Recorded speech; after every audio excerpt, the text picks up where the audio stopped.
Nós estamos de volta para falar sobre política nesse primeiro em dia do ano de 2023. E ele, que sabe tudo do assunto, está conosco aqui começando o ano. Paulo Roberto, boa tarde. Boa tarde. Emplacamos 2023, né? Exatamente. Emplacamos. Nova jornada. Estamos na luta aí. Energias renovadas e Pois é, vamos tocar o barco. frente. Vamos tocar o barco. Se Deus quiser. O ano, para mim, não chegou muito legal, não, porque a garganta começou a arranhar e aí não é um bom sinal. Mas isso é uma outra história. Acompanhei, como muitos de vocês, tenho certeza, toda a festa ontem da solenidade de posse do presidente Lula em Brasília. Uma festa relativamente tranquila, cerca de 180, 200 atendimentos de pessoas que passaram mal, insolação, sede, tem gente que desmaia, mas Calor, nada, né, amigo? Que ali tá... nada de agressividade. Temos aí fotos do Rolls Royce. Lula, pela primeira vez, colocou o vice e a esposa também no carro. Aí o pessoal que subiu a rampa com ele, a cachorrinha, Resistência estava lá, levou o índio, levou para Lula, chorou, fez um discurso primeiro no Congresso, depois aí no parlatório, e aí você vê a hora que a catadora de reciclado coloca a faixa nele, Cacique Raoni. Reginaldo é quem gosta do Cacique Raoni, estava vibrando ali. Teve Covid, né? Quase que morre o Cacique. A esposa morreu de Covid, 90 anos de idade, foi lá. Foi uma festa bonita. Esse é um momento histórico, eu acho. Histórico, sem dúvida. Agora, passada a festa, vamos ao trabalho. Lula assinou várias medidas provisórias ontem, antes de fazer com que os ministros assinassem suas portarias. E entre essas medidas provisórias está uma que prorroga a isenção do imposto dos combustíveis, dos impostos federais. E isso foi uma coisa que não deixa de ter criado um probleminha com Fernando Haddad, porque Haddad era contra. Sim. Você vê que Paulo Guedes ia renovar antes de sair, Haddad pediu semana passada para ele não renovar. Mas aí tem a área política e tem a área técnica, pesou a política. Não quero problema do Não, Lula disse, eu não quero começar o governo dizendo que aumentei combustível de jeito nenhum. Assinou uma medida provisória. Para esclarecer direitinho a você, a gasolina, essa isenção só vale por 2 meses, 60 dias. Agora parece que gás de cozinha, querosene de aviação, outros combustíveis, aí não tem prazo, pelo menos foi o que se divulgou agora de manhã. Lula passou a manhã inteira recebendo delegações representantes de países que vieram para a sua festa. Cerca de meia hora com cada delegação, é muito bom. Esses encontros bilaterais, né? Abrem portas para você negociar. Sempre bom. E o presidente da Alemanha, você pode estar estranhando, mas a Alemanha tem presidente e tem um primeiro-ministro. O presidente da Alemanha já anunciou agora de manhã que vai mandar aqui para o Brasil 15 milhões de euros. Isso dá quase 200 milhões de reais. É dinheiro. Muito dinheiro. Para quê? Aquele fundo amazônico. O dinheiro vai voltar agora. Alemanha, Noruega, Finlândia, aqueles países todos, aí vem dinheiro para organizar o desmatamento, evitar o desmatamento, comunidades indígenas, né? Essa coisa toda. E agora tem o Ministério do Povo Originário, né? Sônia Guajajara estava lá com aquele cocá. E Lula, entre outras coisas, disse que acendeu a chama da democracia, que vai baixar os preços dos produtos, prometeu isso ontem, num dos seus discursos, que vai construir casas, o Minha Casa Minha Vida vai voltar a todo vapor, cuidar do meio ambiente e diz que o Brasil tem jeito, apesar da destruição feita por Jair Bolsonaro. Quer dizer, eu percebi, Anchieta, não sei se você entendeu assim, eu percebi que Lula quer conquistar os bolsonaristas, mas com Bolsonaro ele não quer conversa, né? Ele quer conquistar alguns bolsonaristas, porque foi meio a meio a votação. E curioso é que agora de manhã o PSOL já anunciou que vai pedir ao Supremo a prisão de Jair Bolsonaro. Aí vai incendiar o negócio. Continua. Eu tenho a impressão de que esses partidos todos que, digamos, encrencaram com Bolsonaro durante todo o seu governo, eles vão trabalhar junto ao Poder Judiciário para, primeiro, tornar Jair Bolsonaro inelegível e depois botá-lo na cadeia por um tempo igual ou superior àquele que Lula ficou. Se vão conseguir ou não, a gente não sabe, mas no instante em que chega um anúncio público de que um partido vai pedir a prisão por conta de crimes que atribui a ele, você já fica com o pé atrás. Muita coisa acontecendo. Pois bem, no discurso de Lula ontem, teve uma hora que o pessoal fez um corinho em cima desse tema. Sem anistia, que é para não perdoar a quem tenha cometido algum crime. Aguardemos os acontecimentos, como diz um amigo meu. Há também uma medida provisória assinada que, veja só, veta, por enquanto, a abertura de novos clubes de tiro e também suspende o registro de armas para os CACs, caçadores, atiradores e colecionadores. Quer dizer, o revogaço começou, né? Começou. O revogaço começou e é isso Tem a história do sigilo também, né? moído aí. É verdade, já mandou suspender também.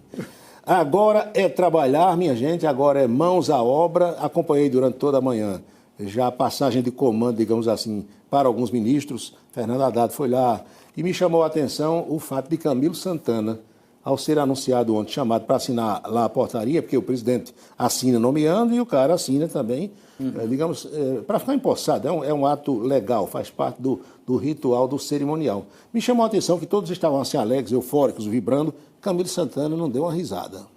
Não sei se é o jeito dele. E ele chorou na posse do governador do Ceará. Do Ceará. Mas lá em Brasília ele não pareceu muito animado, não. A gente sabe que a educação no Brasil precisa de uma mexida, precisa de uma sacudidela, todo mundo sabe. Ele tem experiência lá do Ceará, leva consigo figuras importantes, uma senhora de Minas Gerais, outra lá do Ceará, já falamos aqui o nome dela, Isolda Sela, né? Que é uma figura muito importante. É um nome muito respeitado nessa área. Demais, na área da educação. E o que se espera é resultado, porque não é só jogar milhões e milhões na educação e não cobrar resultado, tem que cobrar. É gestão. Gestão, tem que saber gerir e modificar. Essa história de grade curricular, entendeu? Metodologia de ensino, alguma coisa tem que ser feita, porque não se concebe que as crianças não aprendam a ler e escrever na idade que deve acontecer isso. E muitos chegam na universidade sem saber conjugar um verbo no presente no indicativo. Alguma coisa está errada, né? Tem, é verdade. Pois bem, aqui nós tivemos em João Pessoa a posse do governador João Azevedo e do vice Lucas Ribeiro. Temos aí algumas imagens dessa solenidade, muitíssimo prestigiada. E o governador João Azevedo, ele deu entrevistas depois da posse, citando algumas coisas que pretende fazer nesse seu segundo mandato. Para começar o ano, ele anunciou logo que vai pagar o piso dos enfermeiros, piso nacional. Notícia muito boa. 20% de aumento para os comissionados. 18%, 9% agora, 9% daqui, um pouquinho mais para frente.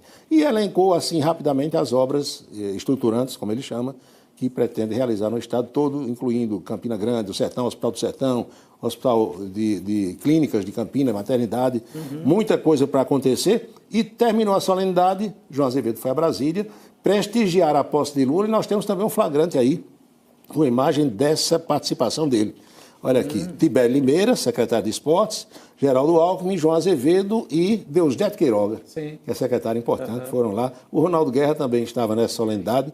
E outra coisa, viu, Anchieta, eu tenho a impressão de que João é amigo de Alckmin, é do partido de Alckmin. Tem vários ministros agora que foram governadores com ele, estão deixando agora os cargos de governador para assumir o ministério. Portas abertas, eu acho que ele vai se relacionar muito bem. Vai ter um canal e ele também, exatamente, com essa liderança entre os governadores do Nordeste, acaba sendo importante, né? Sem dúvida. Então, portas abertas, Lula gosta dele, ele apoiou Lula no segundo turno, então tenho a impressão de que a Paraíba vai conseguir alguma coisa, ou muita coisa. Estamos torcendo para isso. Daqui a pouco a gente tem uma matéria aí com o prefeito Bruno Cunha Lima, prefeito de Campina Grande, que nos recebeu sexta-feira. Você esteve lá também, foi um encontro bacana, legal, muito bom, confraternização muito trocamos ideias, batemos papo, cantamos. E é sempre a oportunidade para rever os amigos. Claro, a gente passou o ano todo sem ver muitos colegas, né? E depois que a gente fica muito só nos estúdios, dentro das empresas, verdade. Quando você está na rua como repórter, encontra todo mundo, mas depois você está na... Aqui teve gente ali que eu tinha visto no final do ano passado, vi agora. Foi, exatamente. Impressionante. E com esses anos de pandemia, a gente acabou ficando distante, ainda mais, né? Ainda mais. Pois bem, aguardemos para daqui a pouco a entrevista, a fala do senhor prefeito de Campina Grande, Bruno Cunha Lima. E no final de hoje, não tem boca maldita, eu quero registrar com muita tristeza a morte do meu amigo Chico Mendes. Mostra aí a foto dele, pessoal, por favor. Chico Mendes, conhecido como Chico Raposeiro, é o pai da nossa colega Poliane Mendes aqui, pai da Dani, sogro do Adriano Aquino. Você não imagina a alegria que esse homem teve quando eu vim aqui para a televisão. Ele era um torcedor para que eu viesse, e quando eu acertei os ponteiros, que eu vim por muito dinheiro, sabe? Eu cobrei muito de Dr. Dalton. Quando eu vim, ele vibrou. Aí ele com a Dani, com a Poli, com o filho, né? Os 3 filhos dele. E o meu amigo Chico Mendes vai encontrar agora a dona Joedla, a esposa dele, que também nos deixou há algum tempo. Ele sofreu muito com a partida da esposa, que Deus lhe deu um bom lugar. E eu fiz questão de fazer esse registro porque ele era um habituê do calçadão. Sim, grande raposeiro. Todo dia estava ali. Quando o Campinense jogava bem, quando o Campinense conquistava um título, ele botava a faixa de campeão. Tanto que era conhecido como Chico Raposeiro. Então, as minhas condolências à família e que Deus lhe dê um bom lugar. Pois é. Por hoje é só. A Poli, que é nossa colega aqui de TV, a gente está junto nesse momento de dor. Não é fácil. É isso. Que ele mandou um abraço foi e o do Alves do Amaral, o popular Querequeché. Grande Querequeché. Ligou agora quando eu ia entrando aqui na TV, mas não deu para atender. Depois eu vou ligar para ele para saber se ele guardou algum queijo do reino para mim, alguma coisa, rapaz. né? Provavelmente. Grande Querequeché, figura maravilhosa. É isso, É isso aí, Paulo. Boa recuperação para você. Estou precisando. Tomara que você se Vou recupere agora para armar a rede e ficar na rede em quarentena. tomar bastante líquido, se cuidar. Isso aí, Paulo. Até amanhã. Até Espero amanhã. que você amanhã possa estar com a gente aqui. Até amanhã. Muito bem. Chegou a hora, então, de acompanhar as novidades agora de Brasília.